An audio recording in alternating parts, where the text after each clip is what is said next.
Bonjour bien-aimés, je suis ravie de vous retrouver aujourd'hui pour partager un petit bout de la parole de Dieu. Je suis le pasteur Ngomou Julia et certains de mes enfants affectionnent m'appeler Maman Chouchou. Aujourd'hui, nous allons lire dans Matthieu chapitre 26, les versets 38 et 39. Il s'agit de notre Seigneur le soir de sa crucifixion et il est en agonie dans une prière très très profonde. Écoutons ce qui est écrit. Il leur dit: alors mon âme est triste jusqu'à la mort, restez ici et veillez avec moi. Puis, ayant fait quelques pas en avant, il se jeta sur sa face et pria ainsi: mon Père, s'il est possible que cette coupe s'éloigne de moi, toutefois, non pas ce que je veux, mais ce que tu veux. Alléluia. Jésus-Christ est le modèle parfait. Regardez à quel point il aime son Père. Même face à la mort, même dans un état de peur, de frayeur, il ne va pas hésiter à faire le choix de la volonté de son Père et non de sa propre volonté.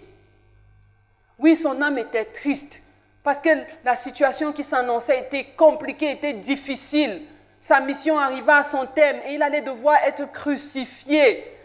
Mais face à cette difficulté-là, il va rechercher la ressource auprès de son Père. Ce que lui, il voulait, c'était peut-être que cette coupe s'éloigne de lui, mais il savait parfaitement que ce que le Père voulait, c'était qu'il boive de cette coupe-là. Et il a dit: Père, à plusieurs reprises, il le dit dans ce passage, si nous lisons la suite, non pas ce que je veux, mais ce que toi tu veux. Lui, il est notre modèle. Nous portons son nom aujourd'hui lorsque nous nous appelons chrétiens. Cela tire sa racine de Christ. Est-ce que nous sommes véritablement des imitateurs de Christ?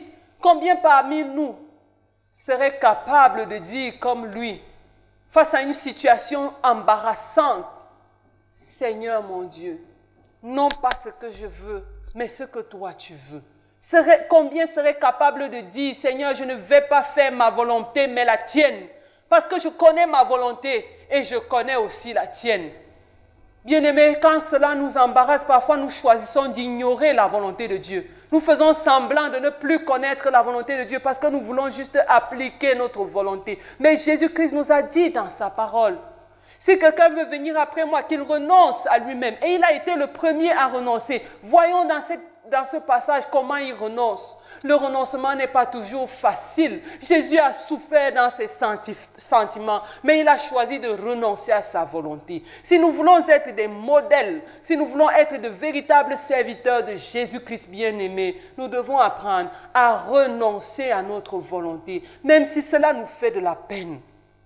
Et nous devons apprendre à répéter après lui ces mots de prière: Seigneur, non pas ce que je veux, mais ce que toi tu veux. Quel est l'état de ton cœur vis-à-vis de la volonté du Père? Pour pouvoir dire ce mot de prière, il fallait être connecté au Père. Il fallait avoir un amour pour le Père qui soit suffisamment fort, suffisamment puissant. Et si tu pouvais faire le bilan de ton amour, quel est l'état de ton amour pour Dieu? Est-ce qu'il est suffisamment fort pour te permettre de dépasser ta volonté pour faire la volonté de Dieu? Est-ce qu'il est suffisamment puissant pour te permettre de renoncer à ta volonté pour faire le choix de la volonté de Dieu lorsque tu es en difficulté? Bien-aimé, il est facile de renoncer aux choses que nous n'aimons pas. Mais ces choses-là que nous aimons, c'est celles-là que Dieu nous réclame. Parce qu'elles entrent en compétition avec son amour dans nos cœurs. Et notre Dieu est un Dieu jaloux. Il ne veut pas de compétition, il ne veut pas de concurrent. Alors, bien-aimés, est-ce que nous pouvons marcher dans les traces de Jésus et accepter un temps soit peu dans cette vie éphémère de mettre notre volonté de côté pour que prime la volonté de Dieu et pour que nous soyons couronnés à la fin des temps, lorsque nous allons entrer dans la gloire avec notre Père, nous serons couronnés parce que nous aurons mis notre volonté de côté pour servir notre Dieu. Alors, bien-aimé, si tu es prêt à être couronné parce que tu auras été un serviteur de Dieu sincère et obéissant, je t'invite à dire ce mot de prière avec moi. Seigneur Jésus, je te remercie parce que tu m'as montré le chemin en acceptant toi-même de renoncer à ta volonté pour faire la volonté du Père. Il m'est difficile par moi-même de te ressembler, mais j'accepte de venir et de suivre ce chemin que tu as montré. Donne-moi tes capacités par ton Esprit Saint, Seigneur, afin que je puisse aimer le Père comme tu l'as aimé. Révèle-moi le Père, parce que je sais, Seigneur, que si je l'aime, je pourrais accepter de faire sa volonté. Merci, Seigneur, de m'exaucer. Au nom tout-puissant de Jésus-Christ, nous avons prié.